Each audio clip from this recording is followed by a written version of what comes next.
Our last type of pinning is detail pinning, and you can detail with hairpins. So these are the U-shaped pins that aren't pushed together like a bobby pin. And so one thing to think about with these is I never use these to actually hold the hair. These are not going to keep the hair in place. They're going to slide out. I use these to detail, to create shape in the hair, to create some movement in the hair, and it's more of a finishing touch, not anything that you want to use to anchor the hair. So let me show you some of the ways that I like to use them. So one way that I like to use them is just to give the hair a little bit of movement in a certain direction. So if I'm looking at this updo, for example, and I think, okay, I want this to just be a little bit higher. Rather than coming in with a bobby pin that can snag the hair and create some frizz and mess up some things that you already did, you can come in with a hairpin and just lift the hair a little bit into the direction that you want it to go. So I'm just lifting, I go towards the scalp, and then I push down and away from me. And that just lifts the hair up just slightly, and you can see that it created a little bit more balance. So you can use that throughout the sides too. So if you have the side that has a little bit of curl going, but maybe you just want it to have a little bit more lift, then you can lift with your hairpin and then just push it in to create a little bit more of a lifted shape. So using it just to go lift the hair up a little bit, pushing it towards me, and it just moves the hair slightly without having to use a bobby pin that can often mess it up. So that is one way that I use it. Now another thing that you can do is you can use it to create shape or to hold hair while you're working. So one way to do holding the hair is, let's say I'm going to bring this across and I want to put some pins in. You can just hold it slightly like that with an open hairpin before you start to pin. So that way I could bring maybe another section from the other side around, crisscross them, do any kind of design that I want, hold it loosely with my hairpin, and then go through with the push pinning technique and actually push pins in once you have it nailed down to how you really like it. So if you're going to use this technique, what I would recommend doing is getting a vision for how you want the hair to go.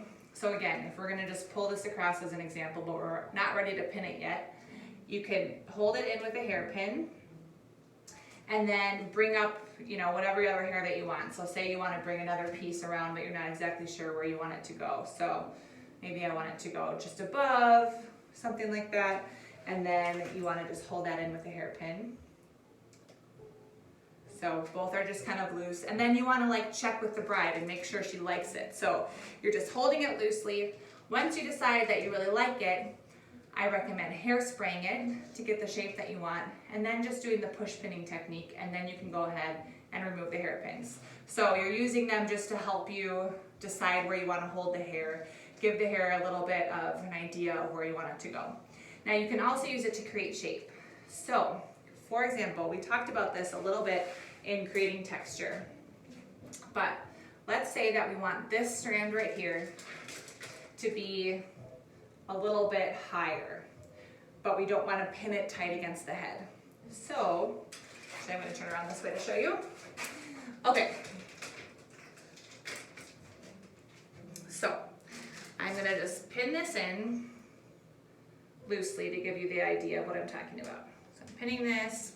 Now let's just say we want this to have a little bit of a higher shape, but we don't want to put a pin in it. That's going to stay and show. What you can do is use hairspray, so it's kind of like creating a ridge, like we talked about before. And you can just hold it with your fingers, put a hairpin in, and let that hairspray dry with the hairpin in. So you're just holding, you're holding that shape with the hairpin. And you wait till the hairspray is dried, and then you just take it out, and you can see I've created more of a ridge here. So you can do that with the texture on the top. So if you want to have a little bit of ridges in this part, you can pull this up loosely. So we talked about creating these ridges before in the texture. and blast them with some hairspray so they're wet. And you do the texture technique where you're just pinching and you put the hairpin in just to hold that shape. I'll hairspray this ridge again. I'm putting the hairpin in to hold the shape. And then you let this sit like that. And then once you're done with the rest of the updo, you can take them out, and it helps to just create and hold that shape for you while the hairspray dries. So really, you're using hairspray or hairpins just to create detail and just to create extra shape and texture and movement in the hair. You're not using hairpins to anchor. So that is how I would use hairpins in an updo.